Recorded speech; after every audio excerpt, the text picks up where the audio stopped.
சிவனடியார்கள் தாங்கள் வழிபடும் திருக்கோவில்களுக்கு ஏற்பவும் விரதங்கள் மேற்கொள்கின்றனர். எடுத்துக்காட்டாக வைத்தீஸ்வரன் கோவில் முத்துக்குமார சுவாமியை வழிபடுவோர் செவ்வாய்க்கிழமைகளில், குறிப்பாக மாசி செவ்வாய்களில் விரதம் இருப்பார்கள். அத்தலத்தில் கார்த்திகை நட்சத்திரம் அடுத்த நாளில் மிச்சமாக வரும்பொழுது பிச்ச கிருத்திகை என்று கொண்டாடுகின்றனர். அடியார்களும் அன்றே விரதம் இருப்பார்கள். தைப்பூசம் தமிழர்கள் வாழும் இடங்களிலெல்லாம் மிகச் சிறப்பாக கொண்டாடப்படுகிறது. பழனி, சென்னை கந்தக்கோட்டம் போன்ற தலங்களிலும் தைப்பூசம் மிகச் சிறப்பாக நடைபெறுகிறது.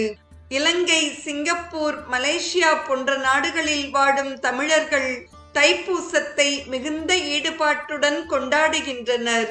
விரதமிருந்து அலகு குத்தி காவடி எடுத்து அவர்கள் தைப்பூசத்தை கொண்டாடுகின்றனர்.